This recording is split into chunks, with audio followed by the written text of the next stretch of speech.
नामांकन का आखिरी दिन लोकसभा जौनपुर में बसपा से श्रीकला रेड्डी को मैदान में उतारा जाता है।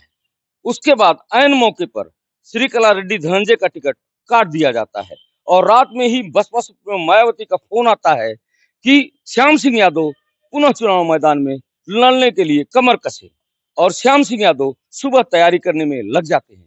आखिर क्या है, क्यों जौनपुर पर सबकी, पूरे प्रदेश की निगाहें, पूरे देश की निगाहें टिकी हुई है? आखिर जौनपुर का यह सियासी उठापटक चर्चा का विषय बना हुआ है।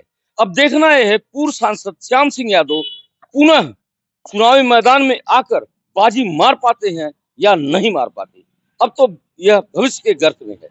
अब स्थिति यह है कि जौनपुर से प्रचार प्रसार में लगी श्रीकला एमपी एमएलए कोर्ट ने धनंजय सिंह को 7 साल की सजा सुनाई थी।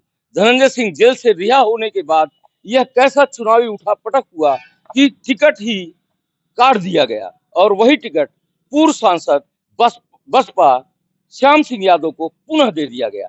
आखिर मायावती ने क्या विश्वास देखा श्याम सिंह यादव के अंदर कि पुनः उनको टिकट दिया गया? आइए बात करते हैं श्याम सिंह यादव से। राय नहीं है कि मैं खुश नहीं हूँ, और ऐसे नाजुक मोड़ पर, ऐसे क्रूशियल समय पर और ऐसे आखिरी पल पर, क्षण पर अगर किसी को ऐसे के साथ ऐसा होगा तो अच्छा ही महसूस करेगा। और माननीय बहन जी ने जो मुझमें विश्वास जताया है आखिरी क्षण में, वो बहुत सराहनीय है और मैं उनका बहुत आभारी हूँ। और आगे जौनपुर की जनता के साथ कमर कसकर हमेशा खड़ा रहूँगा। अगला कदम आपका क्या होगा? अभी आज क्या करने वाले हैं? किस तरीके से एक नामांकन, क्या प्रक्रिया करने वाले हैं? जो नामांकन में होता है, अभी संभवतः 1 बजे के पहले मेरा वो सिंबल आ जाएगा। 1 बजे का टाइम रखा है, आसपास थोड़ा मोड़ी देर भी हो सकती है। हम बहुत साधारण ढंग से जाएंगे।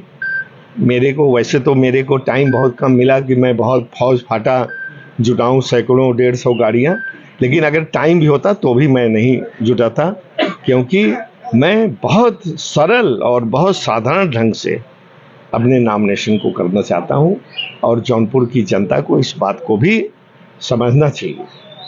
सांसद जी, आप वर्तमान में सांसद थे, फिर आपका टिकट काट करके उन्होंने श्रीकला को दे दिया, क्या कारण रहा होगा?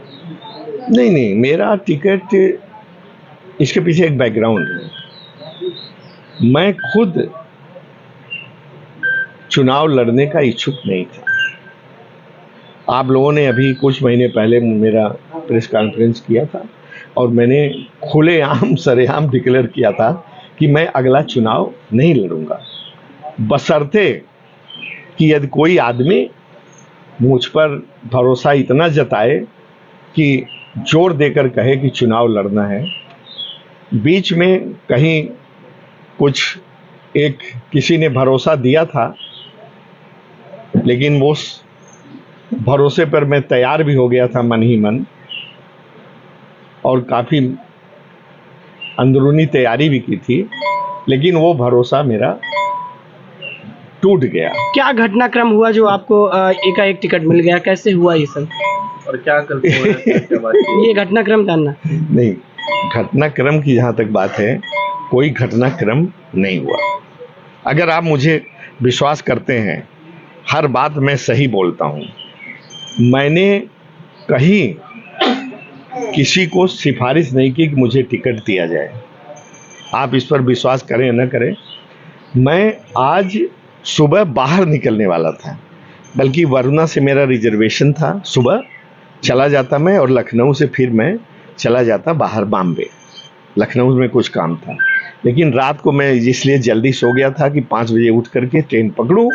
तो मुझे रात को माननीय बहन जी का टेलीफोन आया कि तुम्हें चुनाव लड़ाना चाहती हूँ, तैयार हो? हमने कहा अगर आपका आदेश है तो मैं एकदम तैयार हूँ। और आज मैंने आगे का प्रोग्राम अपना कैंसिल करके, ये बहुत चांस के संयोग की बात है।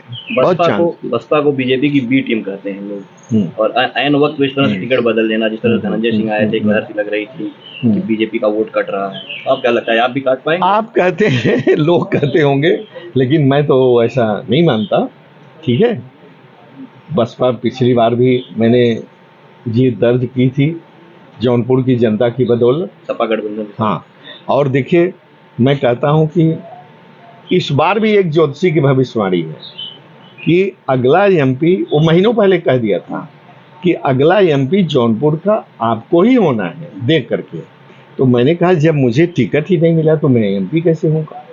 तो उसने कहा कि अब इसके बारे में तो मैं नहीं कह सकता, लेकिन मेरा गणित, मेरी विद्या यही कहती है। और जब मैंने फिर टेलीफोन किया कल टिकट का, आज आखिर नॉमिनेशन की कलिट किया कि हमने कहा कि आप तो कह रहे थे तो अगला एमपी मुझे ही होना है, तो और आज कल लास्ट डे है, अभी तक कहीं से कोई सुगबुगाहट नहीं है तो उसकी बात तो मुझे लगता है कि सही होती दिख रही है मुझे, क्योंकि 1 बजे मुझे एकाएक माननीय बहन जी का टेलीफोन आया और मुझे कहा गया कि मैं आपको लड़ा। श्रीकला का टिकट कटा, कितना नफा नुकसान आपको मिल पाएगा इससे अचानक किस वक्त पे? अब इससे क्या हम असेसमेंट अभी कर पाएंगे कि उनका टिकट करने से मुझे तो लगता है कि सब लोग, मुझे तो लगता है कि सब लोग मेरे साथ ही रहेंगे।